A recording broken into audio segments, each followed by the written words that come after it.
Hey guys, Luna here, and welcome back to Friendsim 2. This time around, we're actually going to be focusing on the Revolution route, since last time we finished with Salvation. And an interesting note, before the achievements actually didn't work, but the creators of the game did update the game so that way the achievements do work. And I did manage to actually, from that update, I actually did unlock 4 achievements. The first being Infiltrate Cast Purple, which is meaning to just show Salvation in Volume 12. I got Stumped, which I took a peek inside the hollow tree on the carnival grounds. I got What Lies Eternal, which you discovered the reality beyond the illusion, which relates to the Technicolor heart, based on the route that we chose, with talking with the human in this world. And finally, we got the Gamer, which is you finish Savaz's storyline in Technicolor heart, which I believe relates to just the friend route part. I don't know if it's both friend and heart route or just friend route, but at the very least, it is the friend route with Serbia. So just as that note. But anyways, let's get right back into it with the revolution of the next thing. Oh yeah, obviously viewer discretion. Wait a second. Close menu. Wait, I should probably go back to the main menu. Yeah. Story beats. Yeah. No. Gallery. Content warning. So obviously, warning for violence, death, discussion, imperialism, colonialism, language, and suggestive themes, and existential identity crisis on reality, discussions of state-institutionalized violence, sexually suggestive language and situations, and there's action sequences for me. So viewer discretion is advised. So let's just get right into it, shall we? So continue to the next volume. Viewer discussion is advised. Which does have a new thing, hoping that Clownberry really gets me, you know. Everything is normal, do not attempt to adjust your video game device. Trending in culture, esteemed Violet Blood scholars publish paper exploring purple blood culture and religion. Trending in politics, joint statements by Eris Tizera and High Imperator Petrus Oxator denounces rebel actions on colony worlds. You lift the heavy maintenance hatch with a huff. It falls silently to the side as you emerge. The crunch of the otherworldly grass is pleasant to your ears. You take a breath of what you think will be fresh air. The light in your lungs and feels almost... The air is light in your lungs and feels almost dreamlike. You're immediately hit with the glare of hundreds of neon lights. It's so bright here, and against the stark black sky, you can feel transported to another dimension. It's so real here, very dense, too realistic, almost scary. Excuse me. Your heart is hanging in your stomach, like trapezing through the fourth dimension. It feels like the particles you're breathing in are mixed with little fractions of lights. You take another breath in, and the smell of popcorn and burnt sugar fills your nostrils. The garish giggles of electronic clowns fill the thick atmosphere. The jangs and pangs and bangs of games and rides echo through the grounds. Wait a minute. Where are you? How are you outside? In the front... It's also interesting to note that it's very, very quiet. Which... rather than the louder things before. How are you outside? In front of you... excuse me, is what looks like a neon carnival. It sits in an open field. You search for stars above you, but the sky is pitch black. Something in that sky leaves an eerie purple haze at the land. Possible? The last thing you remember was being on a spaceship, and an Alternian spaceship at that. There's no way a place like this could exist on a spaceship. Spaceship? Weirder things have happened. Your mind races back to this training satellite that Skyla was trapped on, but here everything looks blurry but clear at the same time. I don't know why I'm so sleepy. You feel a bit disoriented, seasick, but there's no one around. In this distance, you can see everything everywhere is covered in neon blocking lights, bulbs and wires of all sizes. There are attractions and concessions of every kind. You hear music playing. It's carried but also twisted by the plastine wind to your ears. It really looks like someone could have a lot of fun here. You look around to see what games you try first. Only wait. When you turn to look, the place is almost. If you just shift this way, it looks like. Never mind. It's just a carnival. Well, not just a carnival. Its existence alone is enough to make anyone do a double take. But it is a distraction. Find your friends. You decide to enter the carnival and scope the place out. What really is going on in the carnival in the middle of nowhere? You pass through the gates and enter the ticket line. As you walk, signs that say repent and that'll cheer you up, sad fool. You got a roof above it, and if not, you'll get 2 legs beneath you. And if not, at least you ain't getting beat down and shot. You walk past stands and concessions and you see games that are labeled tests of strength and others carnival stands advertising opportunities like a chance to witness the world's strongest burgundy blood, the Rust Runs. On the carnival end, there's an illustration of a long, slender burgundy blood struggling to lift a twig with a hot dog on it. Ah, that feels familiar, thematically speaking. A ride with Escape the Dark Carnival, a journey through the afterlife. Looks like a fun one. You see a balloon on a balloon on a dart stand. Instead of regular balloons, the balloons have cartoon faces of low blood casts. You approach the balloon and dart stand and try and throw a few darts at the remaining few balloons. You go pick up the darts, but that's way too heavy for your arms. Maybe it's true what they say. You go around some posts which lead you to the back area of the carnival. There's a ton of caravans sporting all sorts of titles and attractions. Each caravan has its own array of lights, show, and flair. There seems to be areas for the traveling performers to cook and eat, even makeshift showers set up bathing and washing clothing. One catches your eye. Mysterious mirrors. In the distance, you notice a giant multicolored circus tent. Its peak stretches way into the sky and looks like it could swallow the carnival whole. You walk toward it, and it looks like its grandness could swallow the carnival whole. You walk, and its grandness blows you away. The peak reaches into the sky, but then you notice how the black sky is interrupted by the sun. It appears to be housed in a massive helter-skelter in the center, in the area just above the gargantuan carousel. The carousel beckons you from here. Like a mouth with hanging teeth pulling you in, you can feel like Odysseus resisting the whirlpool in the jaws of the Charybdis. Again, interesting choice. You shake off the stare of the carousel and stick your head inside the circus tent and see the wonders that holds inside. Trapeze and high wires are set up above in the area surrounded by seats in staggered rows. Usually they are set up in a circular fashion so the clowns and players can perform below. This tent is set up like a church with rows all facing a lifted stage. It feels like this tent could house thousands. You can begin to picture in your head what it might look like having all the trolls you've met happy, enjoying a night of the carnival. This reminds you of why you're here in the first place. Find your friends. You begin to approach the carousel. The vast glowing purple sun rising about the helter-skelter in the carousel makes you shudder. There's something about this that feels strangely familiar. You remember a green sun in the sky before, burning in the center of your mind.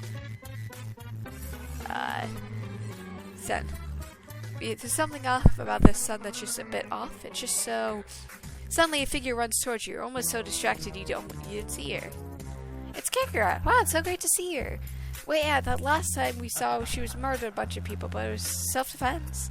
Plus, Kakarot's cool, but she's so young compared to basically everyone else you met off-world. Someone this young surely shouldn't be here.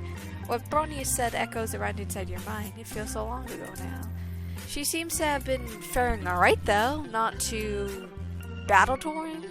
Maybe she has someone looking out out for her. Maybe she knows where Marvis is. She definitely wasn't who you thought you'll see, but someone who can hopefully give you some answers about what's going on here. You shake your hand earnestly. She smiles. Ask where everyone is. Karkarat tries to ASL, but look on your face is very clear that you don't understand. She pauses a moment, then she uses a sign for sleep.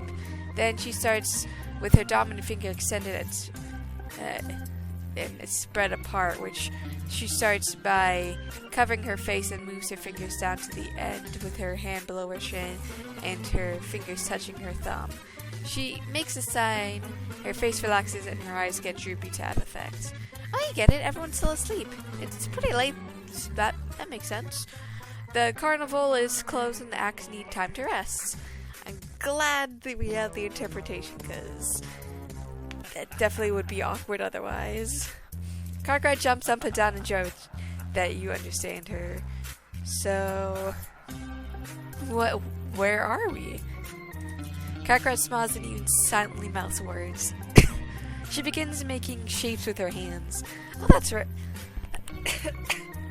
Excuse me. Karkarat uses ASL to communicate, turning in sign language.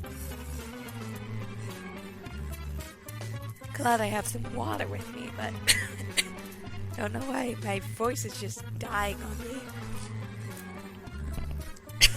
The only thing is, you don't understand it at all. Honk!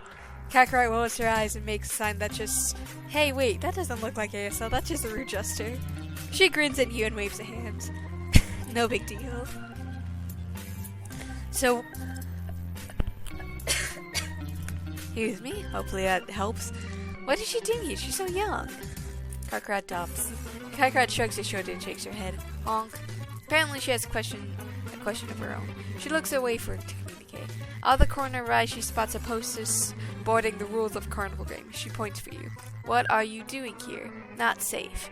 Interesting. Not what exactly expected of safety here, but still interesting. Cool and awesome, definitely not terrifying. Let's cut to the chase. Does she know Kahat, Marvis twins? Honk. Marka has a shocked look on her face. You panic. No, not like that. You definitely don't think all purples know each other. You simply have a careful relax, so you. She signs something that resembles a word for love. She points at another poster. There's a great big picture of Marvis Slaughter, an advertisement for his act. It looks like. Again, Karkarat points to the sign for the game and Marvis poster. You're not getting surprisingly good at following this extremely non-standard method of communication. Magical Marvis. Good. Friends. Not only does she know him, she adores him. Aw, that's sweet. Karkarat gestures over her shoulder for you to follow her. You don't know exactly what's going on, but you're hopeful that she will lead you to Marvis. Karkarat walks through the carnival living area. You pass a little crate caravan covered with posters and lights. You begin to approach the largest caravan with a grand door. This is definitely where the ringleader of a circus operates from. You approach the door and suddenly you're very cognizant of exactly what you're planning to do here. But it's okay, right? You know Marvis so cool. Karkarat. Honk. It looks like Karkarat is putting up the courage to knock on the caravan door. She uses a sign for wait. You should remember that. Might come in handy when hanging out with Karkarat. She listens for a second. Inside the caravan, you can hear someone rapping to a beat. Karkarat smiles and she goes to rap on the door. Just as she goes to knock, a big ring hand grabs her wrist and pulls her through the door. It's you. Come in quick. You hurry inside, and as soon as you step through the threshold, you feel a shiver run all over you. Things feel different now. Feel like stepping outside a cold winter day or getting out of a warm bath. A painful kind of clarity. Marvis looks happy to see you, and smiles a big, handsome, extremely toothy grin. But it's not the same kind of welcoming smile you saw in Karkarat. The smile is knowing. Buddy, you ain't supposed to be here. I am supposed to be here. The plot demands it of me. Then again, this little one neither. What's one more rascal to the bunch? Marcus signs something to Karkarat. Karkarat giggles and gives Marvis a big hug. Hopefully nobody saw you two fools. There was no one around, so no one to worry about. So why is Karkarat here? You're wondering why she's here. It doesn't look like it's as if Karkarat is of age yet. Like, it's always been kind of vague, but you get the sense that most of your friends went off-world at around age 10 sweeps, which Karkarat definitely is not. Shows this young are meant to be taken, but due to the rarity and flarity of us purples, the Empire just snatches us whenever they want, every so often. Many of us never get to come of age on Alternia. There wasn't even anything I could do. I could sense it coming. I knew that no matter how much I played my part, stuck to my role as a loyal spokesman for the damn Empire itself, I'll be ripped away from my life. Some trolls believe us purple bloods mature faster than others. I call it damn abuse. Why do the rules only apply to some and not all? It's discriminatory and perverted. Kakarot deserved more time away from this place. And that is the fucking truth. So, why is he You see, I was hired as the MC here, the ringleader. Empire likes to think they give us a good deal here, but ain't no one of us got a choice in the damn matter. But it's better this way. I've got big plans. Plans? See that figure wall there? Like I said, it's my lifeblood. You honestly should be looking a lot more impressed right now, buddy. What is this place? Hey, MSPAR TV. Welcome to my crib. You look around Marvis's place. There are balled up pieces of paper all over the room, some with writing on them and music notes, big posters of buff depictions of Marvis, and corkboards with scrambled words and symbols.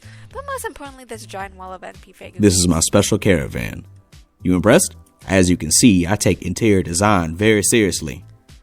Glad Over here is the wall of me, and over it is the other wall of posters of me.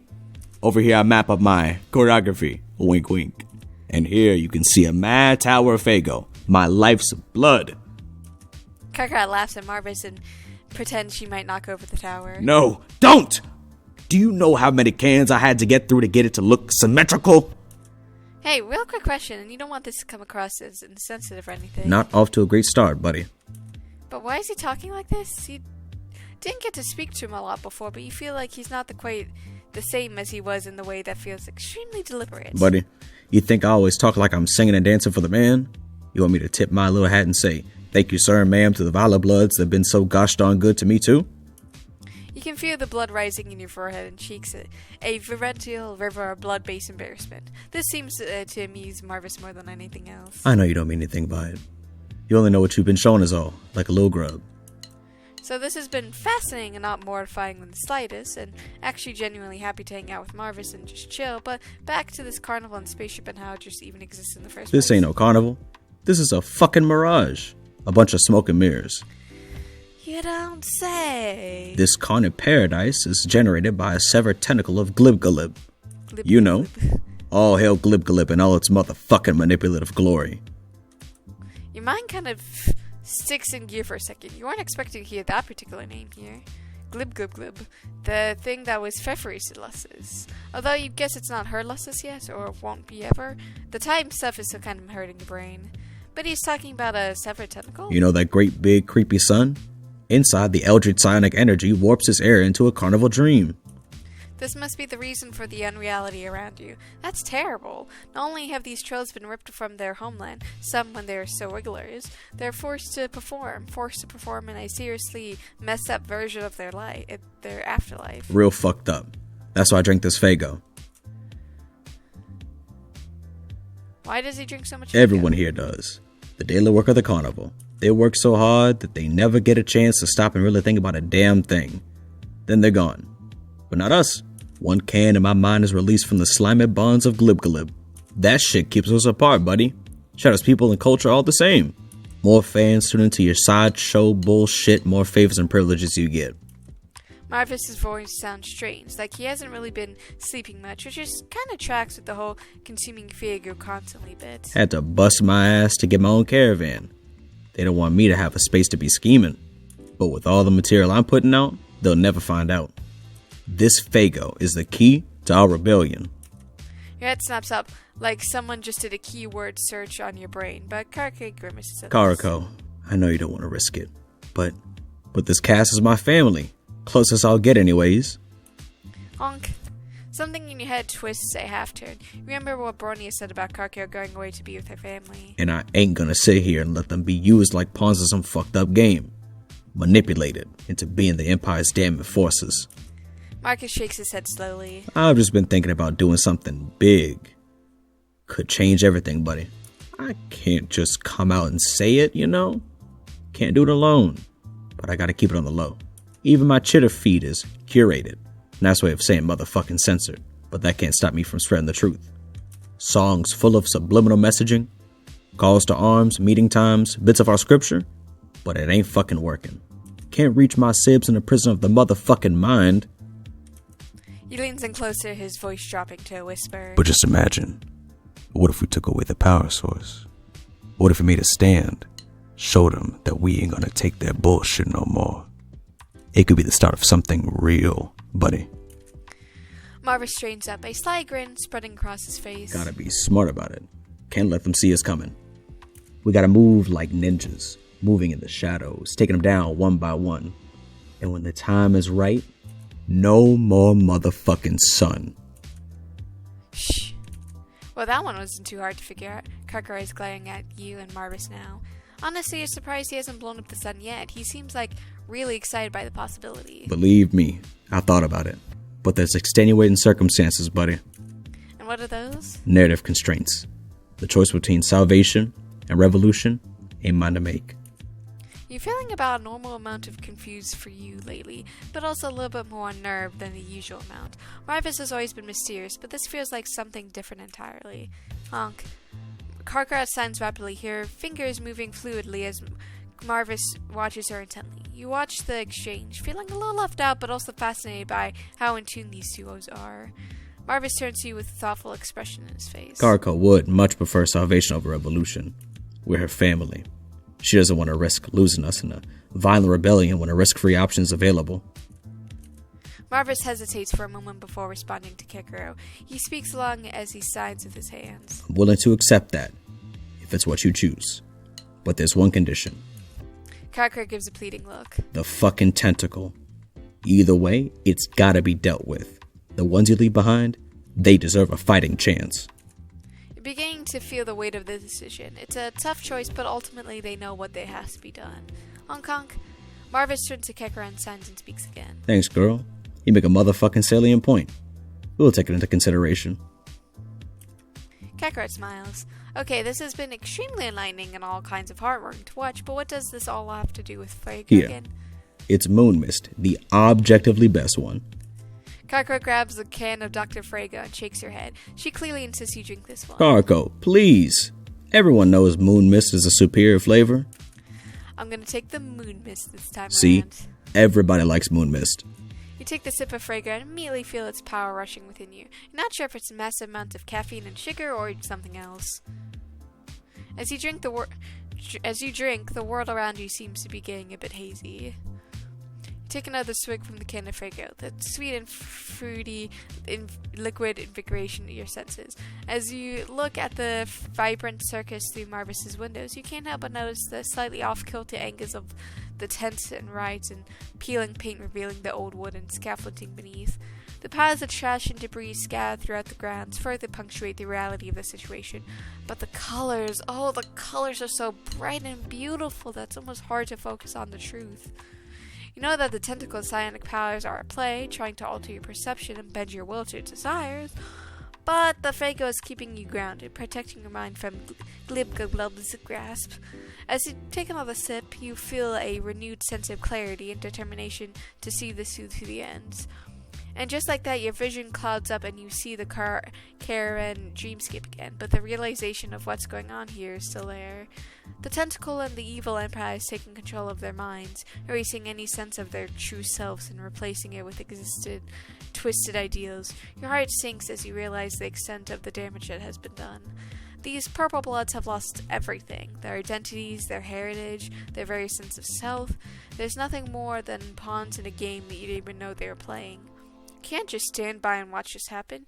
You had to do something to break the spell to free them from the tentacle's grasp, but where to start?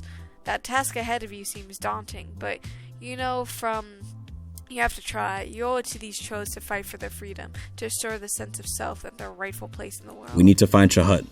In the holy texts, there are ways to protect the mind, body, and soul. Truth be told, there's a lot of fucking stuff. How to do wars burial, wedding rituals, and even how to protect yourself from eldritch beings. Yeah, that definitely sounds like it would be extremely useful right about now. Shahut knows about all that shit. She's using her free time and Fago to rewrite some of our oldest texts from memory. Also, you gotta find the twins. They got a psychic link that'd prove pretty damn useful. Friendsim and Brazil. You know them. They're friends of yours. Buddy, everyone is a friend of yours. Here. Marvis gives you a bottle of Frego, Red Pop, and Miss Blue, gesturing at one and then the other in turn. These are the strongest we've got. Drink Red Pop when you want to see this place as it really is, and have the Moon Miss Blue when you want to return to this Carnival Clown Circus Dreamscape Horror Fest. You don't have a lot of time at the Dreamscape, though. The longer you're there, the more influence the tentacle has on you. Okay, you think you got this one. Blue pill to stay in the dream, red pill to see how far the rabbit hole goes. All that good stuff. But you still don't know Kung Fu. Buddy, what the fuck is that? What? Nah, I'm fucking with you. But seriously, if you don't drink the Red Pop in time, you might end up stuck in the dream. Forever. Good luck. Kakara tries to pull Marvis out the door with you as you leave. Sorry, girl. The moon is soon to rise and I gotta start the show again. And I can't be caught outside before that. I'll catch you later, buddy. Got a feeling that Shahad'll be in the church. They do their secret handshake again as you and Kakara walk out of Marvis's caravan. You stumble out of Marvis's caravan and you can feel almost hungover drinking the Fago. All around you can see how this place really looks. The shiny veneer of the dream world is gone, and although you're still pretty impressed that this is all here on a spaceship, it's definitely not exactly a pleasant place to be. As you orient yourself, you take some deep breaths. The air holds this plasticity taste, almost like a sweet formaldehyde. You're grateful for the taste of Frego in your mouth. Kakara points to you at a "You Are Here" map. You can see that you're currently in the residential area where Marvis's caravan is. There's a carousel in the middle and a circus tent and the main area of all the games and rides. Weird, you don't see the church pictured or written anywhere on this map. Kakara shrugs and shakes her head. Yeah, of course it's not going to be easy. Grab the map and shove it inside your hoodie, which is starting to smell pretty rank at this point. Kakara points to the main area on the map and grins. And she's gone before you can say anything else. Probably a good idea to set up the whole investigation module thing in your palm house again. That's proven to be really useful so far. If you see Tagora again, you should really thank him for the palm husk.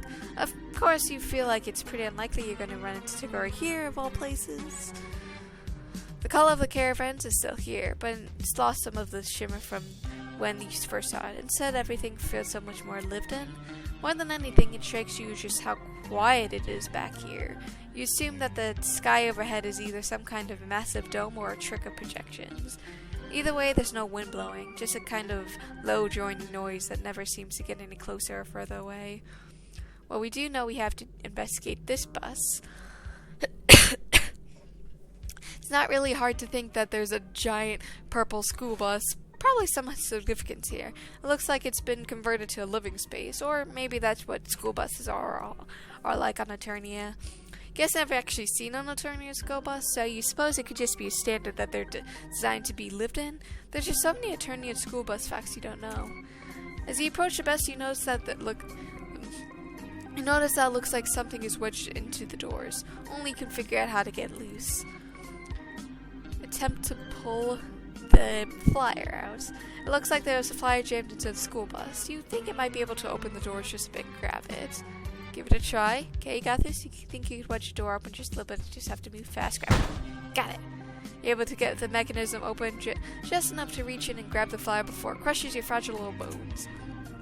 Oh weird, it looks like a bunch of random bits cut out. So, locations. Go to talk to Marvis if I'm able to. Actually, being a chance to talk to take stock of Marvis' room, you notice how incredibly small it is, and the roof looks like it's got a bunch of holes showing through the red tarp pulled over top. You would have thought the big time guy like Marvis would rate better than a little 10x15 crammed full of stuff with a busted roof, but you guess you can't exactly complain to anyone. Hey. What does he know about the world out there? You're getting a weird sense that Marvis might have let's call it limited access to information in the last few pedigrees. How much does he know about what's happening down on Eternia exactly? You know he's had access to Chitter, but it seems like that might come with a few conditions. Conditions, they say. Buddy, you don't know the half. But, does he have a general sense of what's been going on? It's been exciting, filling 11 volumes of action, adventure, and even a little bit of romance. Marvis shrugs. I know some of us might be nervous to take on Glib Glib head on, but I know we are strong enough to do it. I hope you don't run out of time. I'm sure your friends need you. What does he know about the church? You're not exactly sure what the deal is with the church. Like, is it a real, actual clown church? It's one of the only things they'd let us have. We can gather there and not be watched 24/7. But what does it matter? With Glibgalib over our fucking shoulders. Maybe the church isn't there at all. Maybe it's just a mental construct that exists purely in theoretical state, like the value of currency within the exchange-based economy, or inevitable turn of parachute pants or a fashion staple. Nah, it's as real as you and me, buddy. As far as finding the damn thing goes. I hope you're clever. Marvis winks at you. Does he have any hints? You know that being slightly mysterious literally all of the time is kind of Marvis's thing, but that's really not helping you right now. You need to find the clown church, metaphorical or otherwise, and need to find Kahoot and the rest of your friends. Preferably before your exposure to Glibglib's presence melts your brain out of your eyeballs. Oh, don't you worry, buddy. I got you. Just gotta be subtle about it. Never know who's hearing or watching y'all, you know?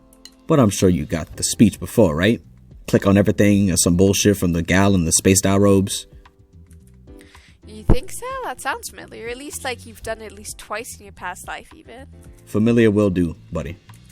So click on everything. Sure. Solve some puzzles. Maybe get some hints from it. Alright, you losers. Yeah. Main field where we can actually talk to our good old friend. Without the benefit of Frego and Deuce's hallucination state you were in before, this whole place looks like a morning after a circus last performance. Everything is packed up and put away, or everything's being packed up and put away, and the only thing you smell in the air is the faint odor of mud and spoiled carnival food. The only thing is the low joining that seems basically be everywhere in this place. You wish you could turn that off.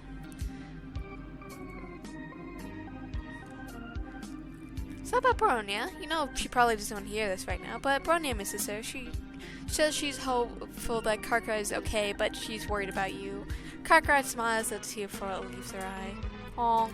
Can't really follow the conversation that's happening in Karkar's hand, sadly, but you do manage to catch a few gestures. The show of cradling some of your arms, like how the jade bloods held the grubs in the cavern. But then Karkar balls up her fist and you can see the other side of her personality. The way she fought those sea dwellers. Wait, did that happen? It hurts. You're not gonna lie, you feel like there's a level of complexity to what's going on with Karkar and Bronya that's beyond your abilities to parse.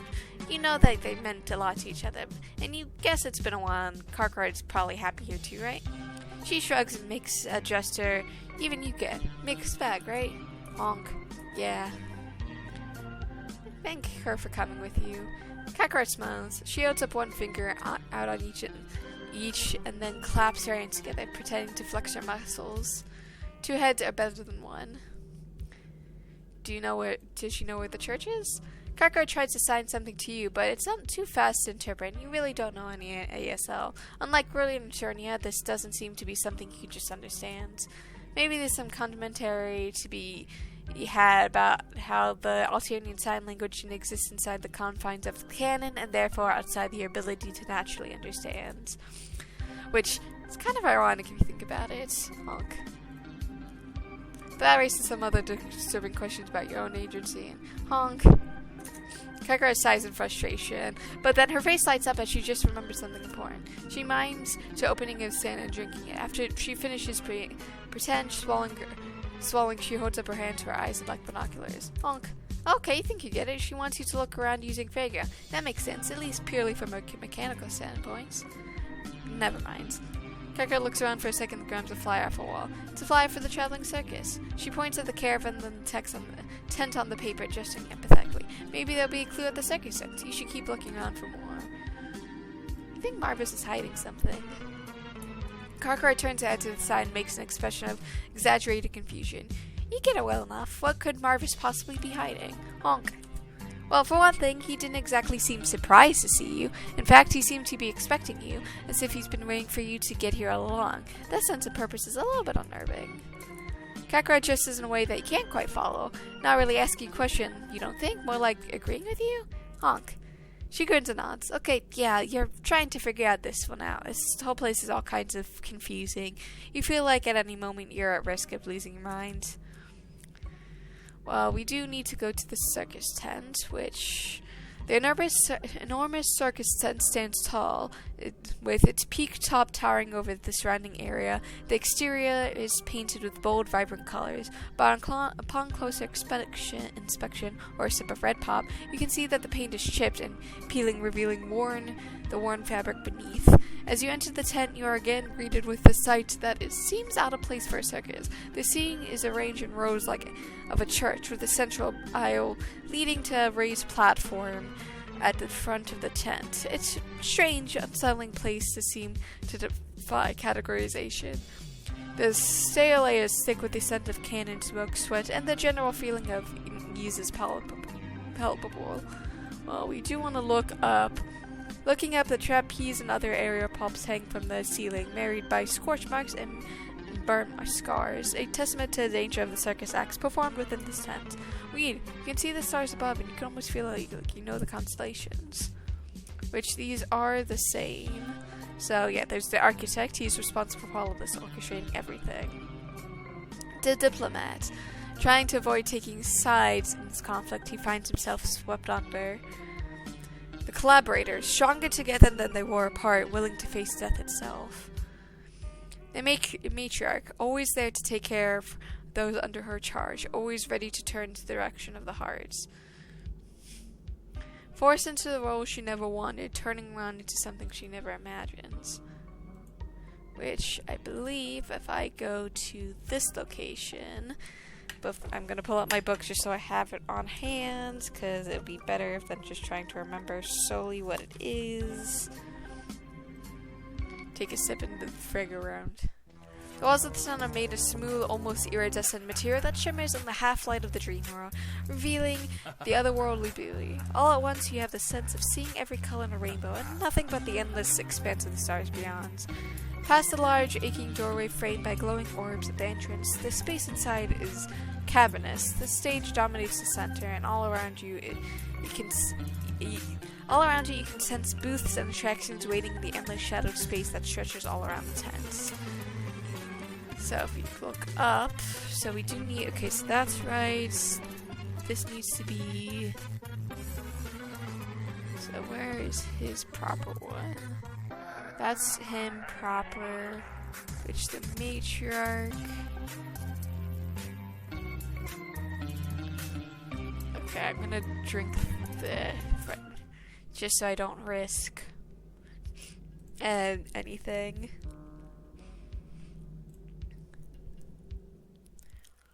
And go back up, so his is right.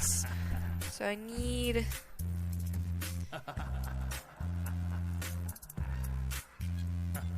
So there's the matriarch. Need... Got that, which... Leave this... Okay, so we need the proper location of how they looked before. So, sideways green, and then M. Okay, so now we need red, which I believe is this one, and then this is twins. As you stare up at the stars above you, you can feel someone brush by you. As you look down, hoping to see who dashed by, but it doesn't look like anyone's there. You're holding up a piece of paper and you don't remember picking up. It looks like the flyer for some kind of clown religion thing, but the text doesn't make any sense. Words are doubled up or scrambled or have extra letters. You hold the flyers up with all the cut out bits to the other flyer, and suddenly it all makes sense. The words left clearly spell out a location for the church, which doesn't seem to make any sense. This place can't be that big. You've looked everywhere to try and find the damn place, and oh, it looks like it's right over there, just past the midway. That's convenient. Wonder why you didn't notice it before. Best not to think too much about that part. To the clown church. The church stands tall and imposing, and its walls are made up of dark stone, and its roof adorned with twisted spires and gargoyles. The entrance is flanked by two massive statues of clowns. Their painted faces frozen in twisted grins that send shivers down your spine. The interior looks dimly lit, with flickering candles casting eerie shadows on the wall. The pews are adorned with colorful ribbons and offerings, and strange symbols are etched into the floors and walls. The air is thick with the smell of incense and the sound whispered prayers growing in intensity. You wonder briefly if one of the cans of Frager you're carrying will help your nerves, but you're shaking too much to even consider drinking one right now. Through the door you can hear a loud booming voice. But fear not, for there is a way out of this darkness. It is through the path of duty and righteousness that we can find our way to salvation. Keep your head down, do what is right, and you will be rewarded in the end. Step further inside. Deeper inside the church you see a purple troll standing in the front of the altar, holding a baton. She takes a deep breath and breathes fire as she speaks. Despite your trembling, you're captivated. This is our home! My dear brothers and sisters, I stand before you today to speak of a new truth. I really love how they speak, because originally I thought this was Kahat, but knowing what I know now, this voice is just so good at being able to just be like the ups and downs. We have been blessed. We have been brought to this carnival, a new promised land, where we can start anew and build a new community together. Think of it, my friends. We have been given a second chance. A chance to escape the troubles and conflicts of our old home and start fresh in this new world. It may not be what we expected or what we wanted, but it is a blessing nonetheless.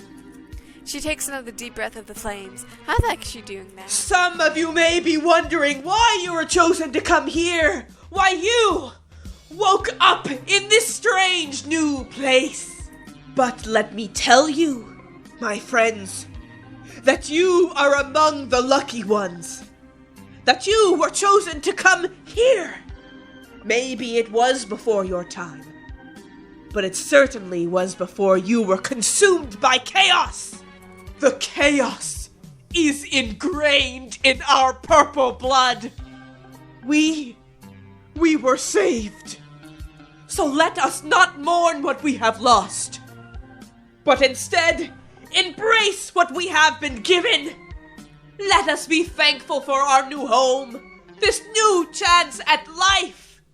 Let us work together to create a new society, one that values equality for all. Let us make the most of this opportunity and create a new world that we can all be proud to call our own. Once she finishes her sermon, the fire dissipates and the troll stands at the altar leaning against it. You approach her cautiously, hoping to get some answers. And with that, I'm going to actually save this here. So with that, I hope you guys have a good day, night, week, month of your lives, and may the stars forever guide your path wherever they might lead you into the future. Bye-bye, everybody.